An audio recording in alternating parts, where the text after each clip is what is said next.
Seguimos en la materia de entorno macroeconómico. Estamos trabajando con la unidad número 1,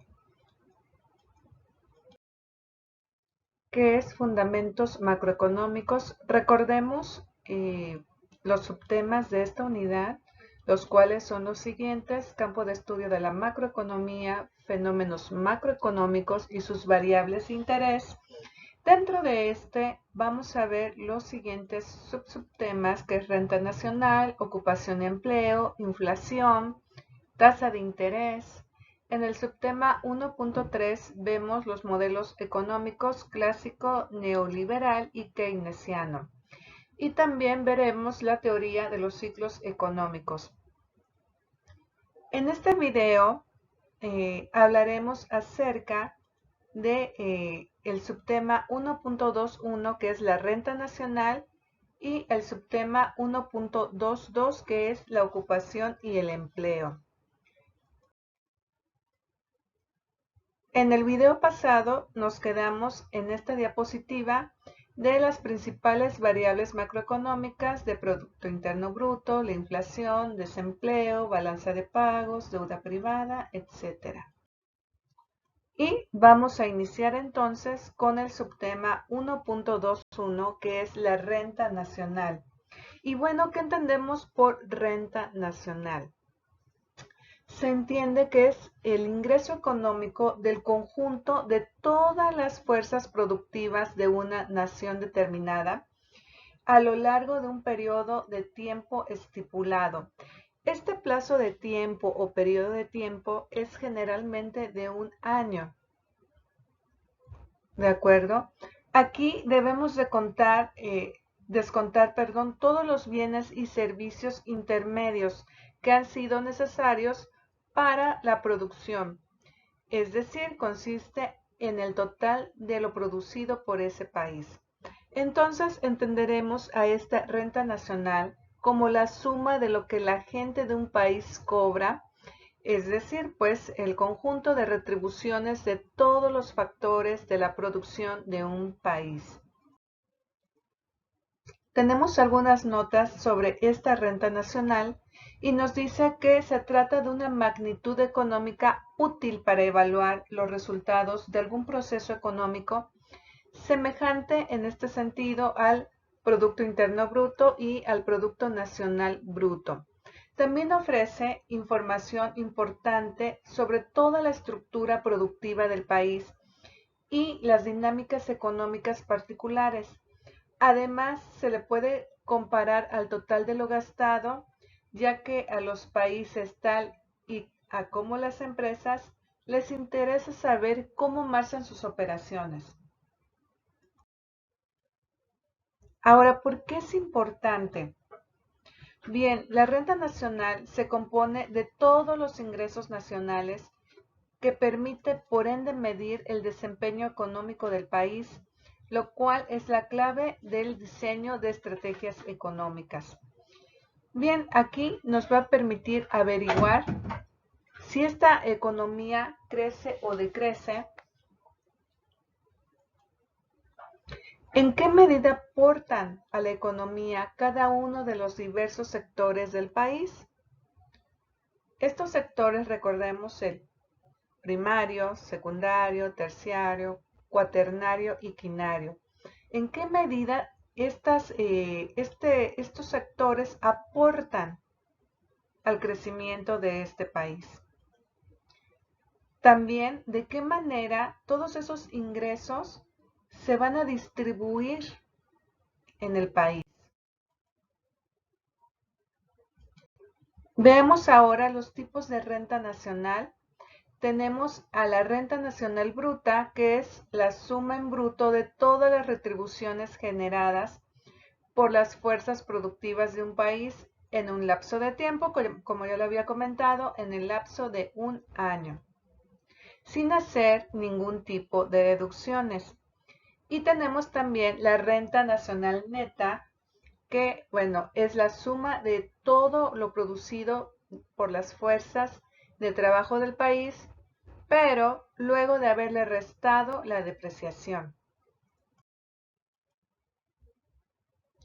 Componentes de la nación.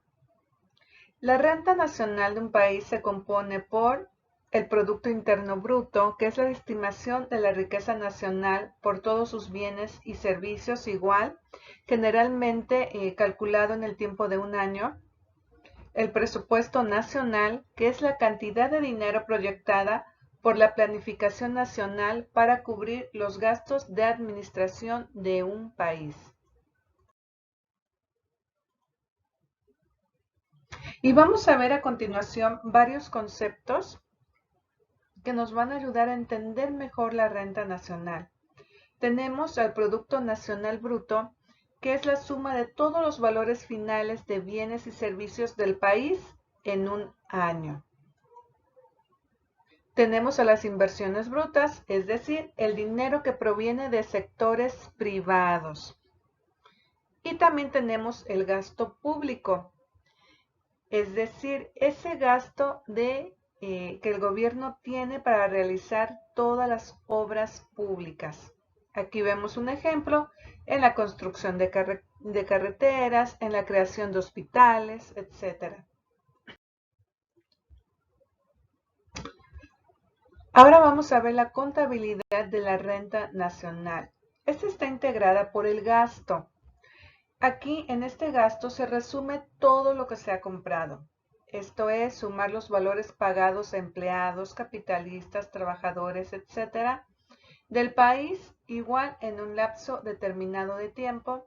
También esta contabilidad de la renta nacional se compone por la renta. Aquí se asume todo lo que se ha ganado. Esto es sumar el valor de todos los bienes y servicios producidos en el país. Y bien, vamos a continuar con algunas de las fórmulas de renta nacional. La más usual para calcular la renta nacional es la siguiente, es esta, que es renta nacional es igual a PIB menos rentas pagadas a no residentes más rentas obtenidas en el comercio exterior. También encontramos otra fórmula que es renta nacional es igual a RA más N. Vamos a checar, vamos a abrir todas para que ustedes también vayan viendo el significado de las letras. Ok. Y N, que es el excedente neto de exportación, el PIB-PM, que es la suma de todos los bienes y servicios finales producidos en el país, menos TI, que es los impuestos indirectos, menos la subvención. Esta subvención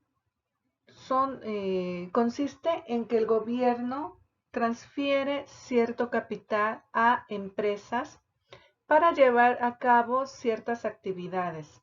Sobre todo son al sector privado, ¿de acuerdo?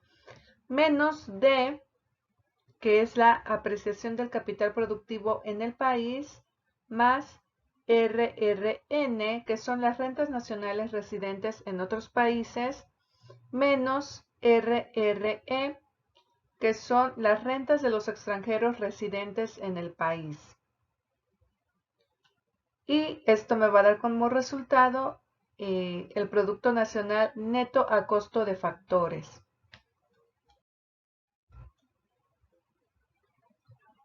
Vamos a ver los agentes económicos de la renta nacional. Estos son las familias y los individuos, ya que estas familias y los individuos deciden qué consumir y emplean la capacidad de trabajo, sus tierras, los capitales, para la generación de más riqueza en el país. Otro de los agentes económicos son las empresas. Estas son las encargadas de la producción y distribución de todos los bienes y servicios en base a las necesidades percibidas de las familias. Y también encontramos al sector público. Este es el conjunto de instituciones del Estado que intervienen en la economía mediante empresas. Aquí para el diseño de políticas económicas, de redistribución de la renta nacional o competencia solidaria. Estas para el beneficio social. Ahora, ¿cómo se utiliza la renta nacional?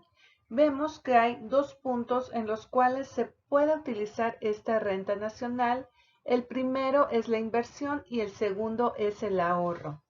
Dentro de la inversión encontramos que aquí se pueden comprar bienes o insumos que luego van a alimentar a todo ese producto nacional eh, y manteniendo el circuito productivo en marcha. También encontramos que el ahorro, el capital no invertido por lo general se ahorra. No lo invertí, entonces esa parte que tengo disponible la vamos a ahorrar. Esta se va a ingresar a la banca y se emplea a su vez como una inversión. Aquí puede generar dividendos o también puede servir de apoyo al gasto público. Y vamos a continuar con otra definición que es la de la población económicamente activa. ¿Quién es esta población? Pues es la que inyecta el valor a nuestro país. ¿Por qué? Porque produce la riqueza nacional y esta última refleja el esfuerzo laboral que realizan los pobladores de un país. Por ello, es muy importante señalar la distribución de la población por edades. Aquí es muy importante porque teniendo un margen de edad vemos cuál es este tipo de población económicamente activa, ya que dependiendo el trabajo de cierta edad probablemente no va a ser posible que desarrollen esas actividades. Vamos a verlo a continuación. Aquí vemos que se considera una población entre los 15 y 65 años. Esta población es económicamente activa. ¿De acuerdo? Aquí, por ejemplo, debemos de incluir también que dentro de este rango tenemos población que está empleada y también encontramos población desempleada, pero ambas entran en esta población económicamente activa.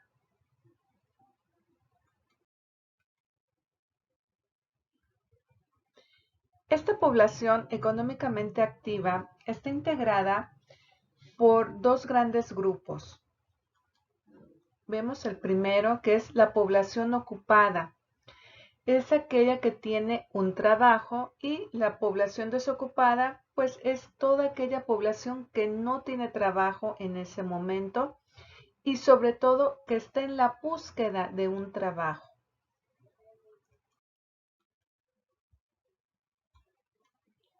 Dentro de la población ocupada, vemos esta definición que es la parte de la población económicamente activa que tiene por lo menos una actividad económica.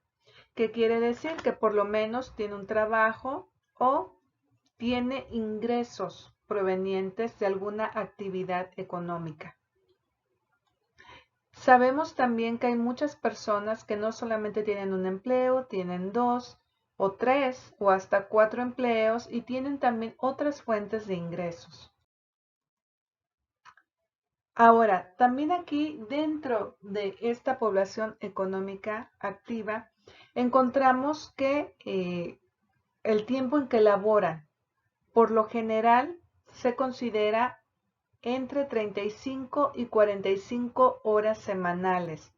Pero dentro de la población ocupada, dentro de estas se incluyen también dos subgrupos, aunque no cuenten con esta característica.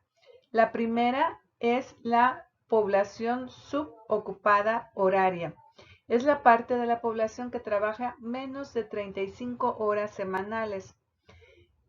En este tipo de población ocupada con menos de esas 35 horas semanales encontramos, por ejemplo, esas cadenas de comida rápida que contratan sobre todo estudiantes. Esos estudiantes por lo regular trabajan desde 4 horas, 6 horas más o menos, dependiendo ahora sí cómo se acomode para seguir cumpliendo con sus estudios. También encontramos dentro de esta subocupada horaria, encontramos a maestros que también trabajan por hora, pueden ser 5 horas semanales, 10 horas semanales, etc. Ahora también encontramos, igual que el primer caso, encontramos aquí en los cines también contratan mucho estudiante que también son por horas, ¿de acuerdo? Y también por días, dependiendo. Y también encontramos dentro de esta población ocupada, pues la población sobreocupada. Esta es la parte de la población que trabaja más de 45 horas semanales. Aquí, por ejemplo, tenemos varias profesiones, es solo por mencionar algunas. Aquellas personas que trabajan dentro de plataformas petroleras, encontramos ingenieros que tienen que sacar algún tipo de proyecto y a veces 8 horas, 10 horas no son suficientes. Ellos tienen que sacar el trabajo. Encontramos también a chefs que trabajan 10 horas, 11 horas, 12, 13 horas, me han comentado algunos casos. Y también encontramos personal médico, sobre todo ahorita en estos tiempos de pandemia que estamos viviendo, realmente hay mucho trabajo para este tipo de profesión. Y no se llevan sus 40 horas semanales, realmente son más de 45 horas. Bien, aquí nos dice que además la población ocupada se diferencia según el sector productivo en el cual se invierte sus horas de trabajo.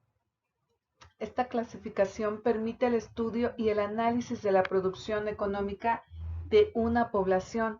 Los distintos sectores son, pues como ustedes ya saben, es el sector primario. Vamos a verlo, que abarca las actividades económicas relacionadas con la extracción de recursos naturales. Ejemplos de estos encontramos a la ganadería, la explotación de minas e hidrocarburos, agricultura, entre otros.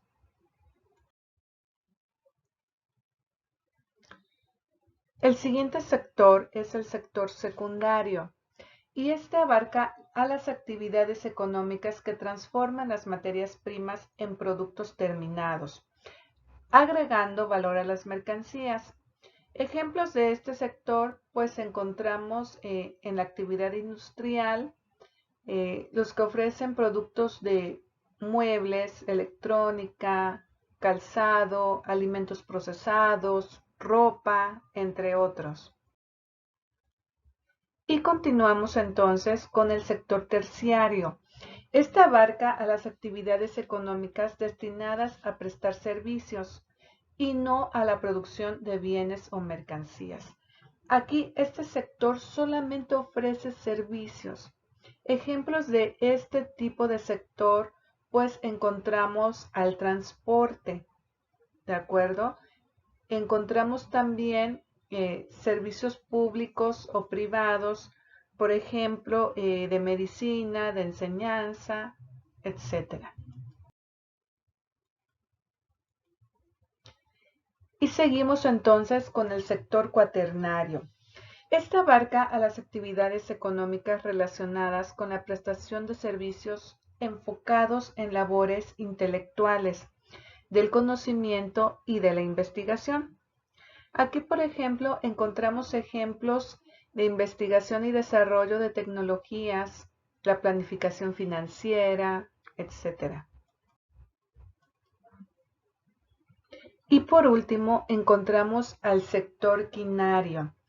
Este abarca a las actividades sin fines de lucro que generan un aporte a la sociedad desde la educación, la salud, el esparcimiento. Encontramos aquí ejemplos, todas aquellas asociaciones que son sin fines de lucro y que ayudan a la sociedad al crecimiento. ¿De acuerdo? Continuamos entonces con la población económicamente inactiva. también es un punto importante que debemos de considerar. Esta población económicamente inactiva, pues es la parte de la población que no tiene empleo u oficio, ni tampoco está en busca de ello. Comprende los siguientes grupos de personas con las siguientes características. Veamos. Primero son los jóvenes de 16 años o más que no clasifican como empleados y obviamente que tampoco están estudiando.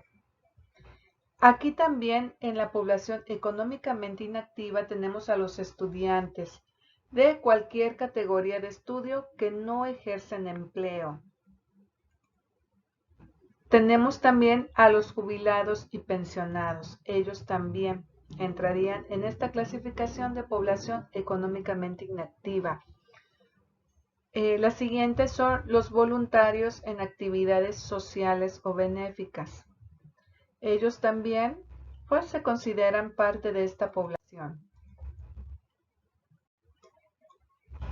Seguimos entonces con la política del empleo.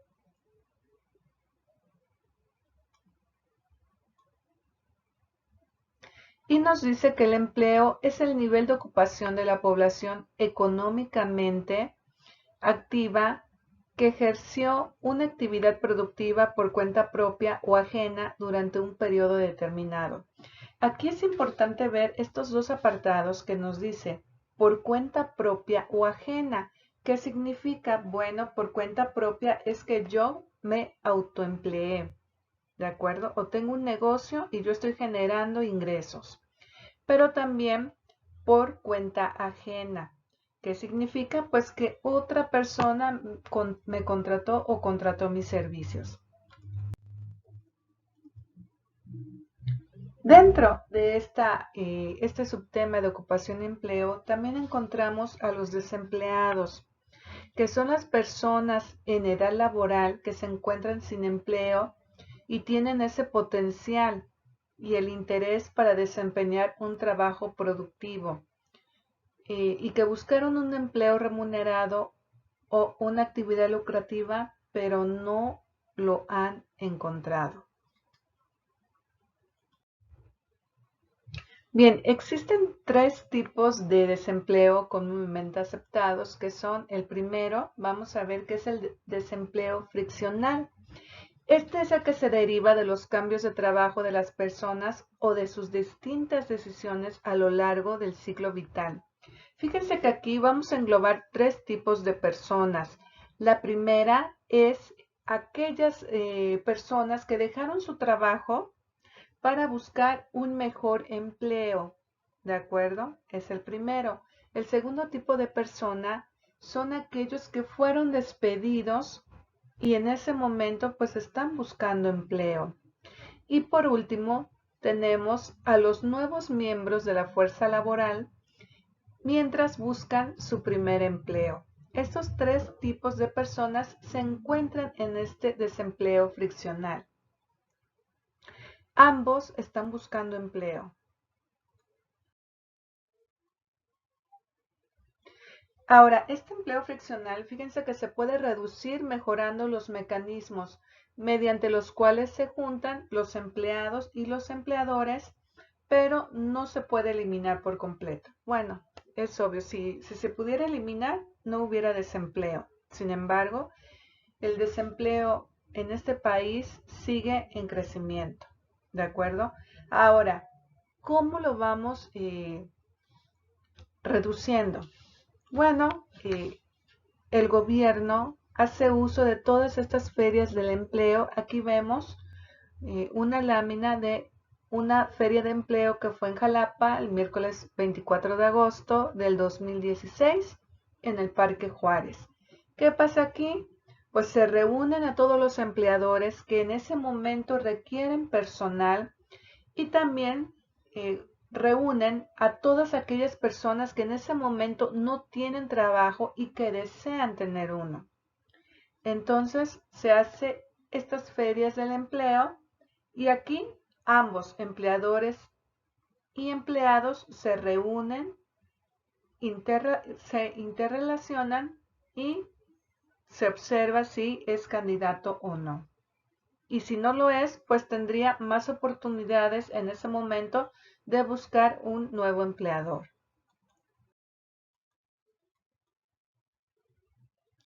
También encontramos aquí el desempleo cíclico. Este es el que resulta de las fluctuaciones de la economía. Durante las recesiones es común que la tasa de desempleo aumente y en las fases de recuperación y expansión disminuye. Cuanto mayor es la expansión y más elevada es la tasa de crecimiento de la producción, mayor es la reducción del desempleo. Aquí vemos, por ejemplo, que de esta manera el desempleo se debe a una caída en el ciclo de los negocios y por lo tanto se puede esperar que ocurra y desaparezca en intervalos bastante regulares. Fíjense que ahorita la situación que estamos viviendo con la pandemia hemos visto la disminución de todas esas fuentes de empleo, ¿de acuerdo? Es en esta situación que se está dando, que se está llevando, y cada día hay más personas desempleadas. Ahorita estamos en el año 2021, precisamente en febrero, donde yo ya les había comentado que estoy viendo el cierre de algunos cines, ¿de acuerdo? Sigue el desempleo actualmente. Y seguimos entonces con el desempleo estructural. Este se debe a cambios básicos en la estructura de la economía, es decir, a cambios de la tecnología o gustos que causan modificaciones importantes en el patrón de demanda de bienes y servicios. Aquí nos damos cuenta que mientras la tecnología siga avanzando, muchas profesiones tienen que cambiar, ¿de acuerdo? O se rezagan, o se estancan, o desaparecen. Entonces, hay algo muy importante aquí. Tenemos que estar siempre pendientes de esos avances tecnológicos, porque el día de mañana varias profesiones, de hecho, van a desaparecer.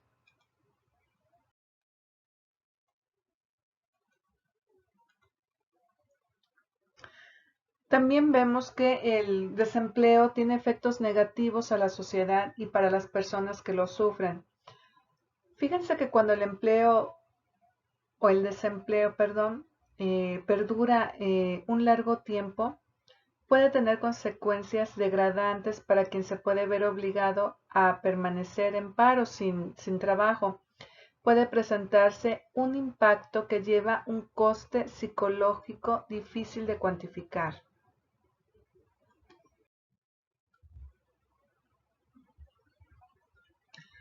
También vemos que la carga de desempleo tiende a no ser compartida en forma igual.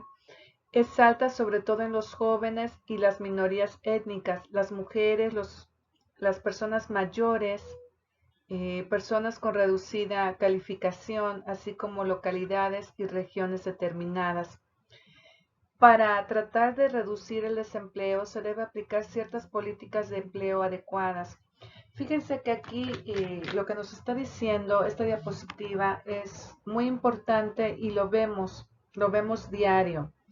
Vemos cómo los jóvenes egresan de diversas universidades. Hay muchísimos jóvenes que año tras año egresan y que prácticamente no encuentran trabajo. Les es muy difícil encontrar su primer empleo. ¿De acuerdo? Pero no solo ellos. También encontramos a las mujeres.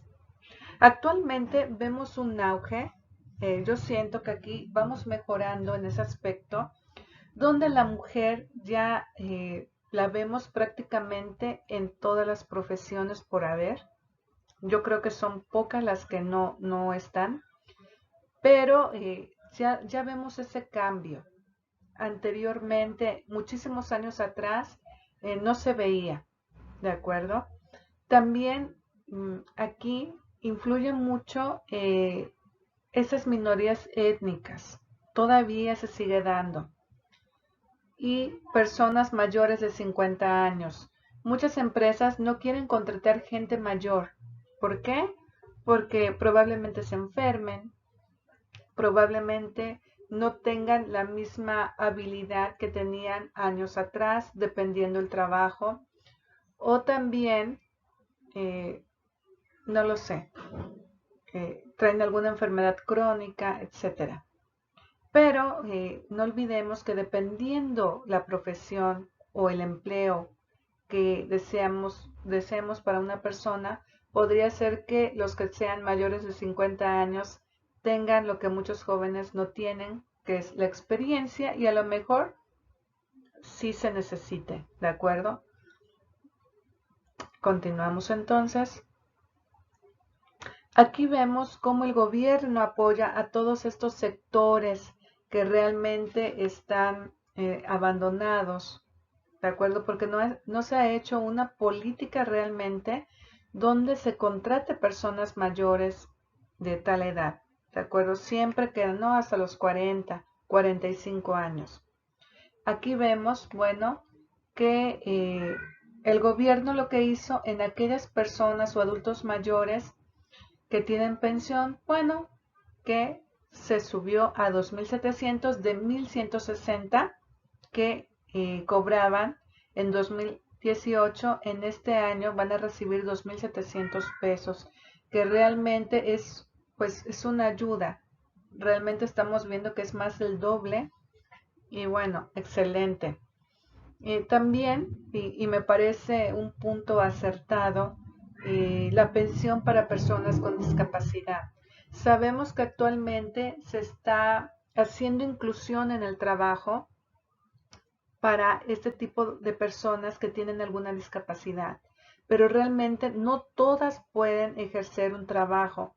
Entonces se me hace muy bueno realmente que se les esté dando un apoyo, porque también son adultos que necesitan tener un ingreso para subsistir.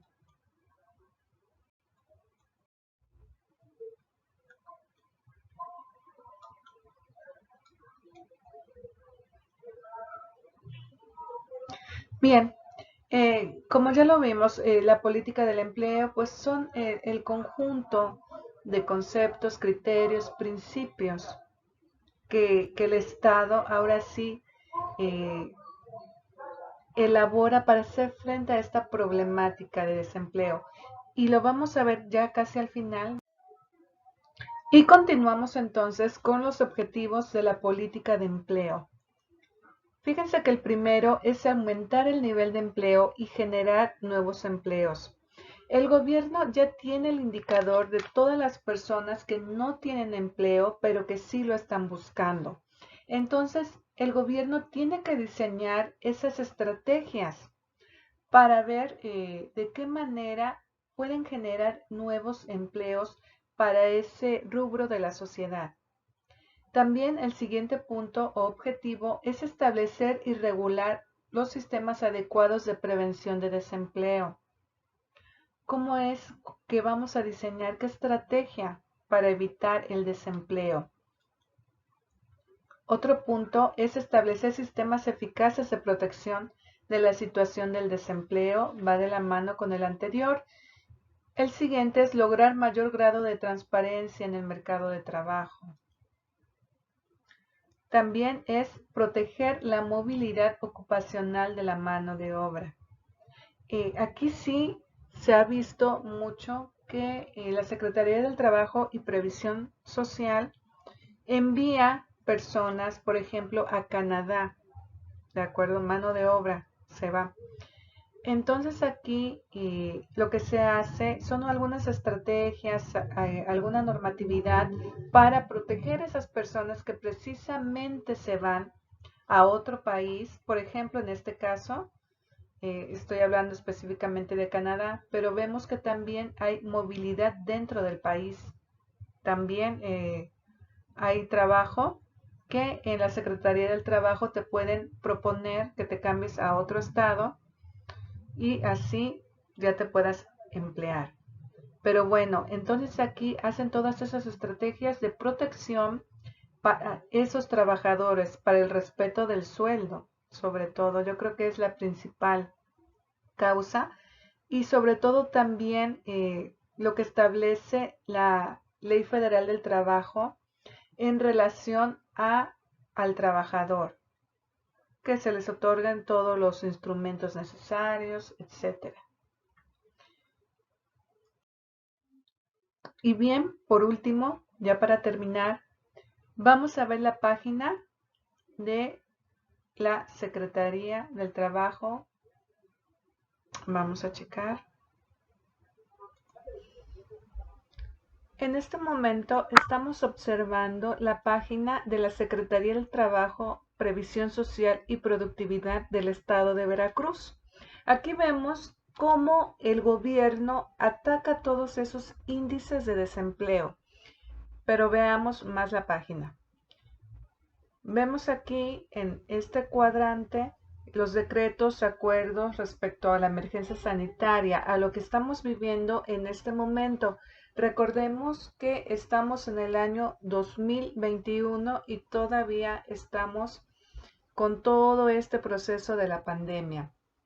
También encontramos aquí la Junta Local de Conciliación y Arbitraje. Esta Junta Local de Conciliación y Arbitraje pues apoya a todos esos trabajadores que tienen algún problema con las personas que los están contratando. También vemos que hay un apartado de capacitación. Aquí vamos a entrar a este apartado y bueno, son las capacitaciones que se han dado. Estas se han llevado a cabo a través de la página de Facebook de la misma Secretaría.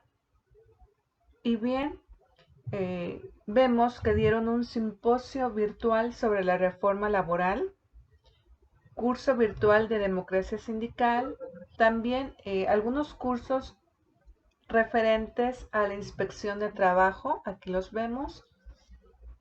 También otros cursos relacionados a la unidad de género, vemos que hubo talleres, pláticas virtuales, cursos básicos, también referentes a la previsión social y productividad. Aquí se impartieron cursos de capacitación productiva, círculo de ponencias y por último, Servicio Nacional de Empleo, un seminario virtual de inclusión laboral de grupos de situación de vulnerabilidad, retos y oportunidades. Vemos que en efecto la Secretaría del Trabajo cumple con esa parte en apoyar a todo el personal o las personas que están buscando trabajo, ofreciendo este tipo de capacitaciones. Pero seguimos observando. Servicio Nacional de Empleo, entramos aquí. Y bien, aquí es para consultar si hay una oferta de empleo en el estado de Veracruz o también podría ser en otro lugar. Ahí tendrían que darle clic. Aquí también vemos una asesoría de representación jurídica laboral gratuita, sindicatos, permiso a menores, para trabajar, conflictos laborales de carácter individual o colectivo, etcétera, etcétera, etcétera. Y bien, hay otro punto importante. A ver, déjenme checar. Este fue muy importante y se llevó a cabo el año pasado, del 1 al 15 de noviembre de 2020. Estrategia de apoyo temporal para personas desempleadas a causa de la emergencia sanitaria COVID-19. Recordemos que muchas empresas pues no pudieron seguir adelante contratando al personal, entonces tuvieron que cerrar los negocios. Entonces, esta estrategia de apoyo temporal pues era para todas aquellas personas que se quedaron sin empleo a causa del COVID. Actualmente sigue habiendo cierre de negocios. Especialmente vemos que algunos cines me ha tocado ver en este mes que están a punto de cerrar. Entonces, fíjense cómo es que esta secretaría pues realiza todo este tipo de estrategias. Realmente no abarca todo o no abarca todas las personas, pero bueno, es una parte de lo que estamos hablando y que lo podemos ver aterrizado precisamente en esta página.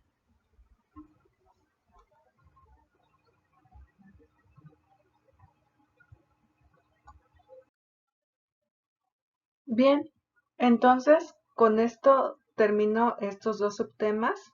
Muchas gracias por su atención.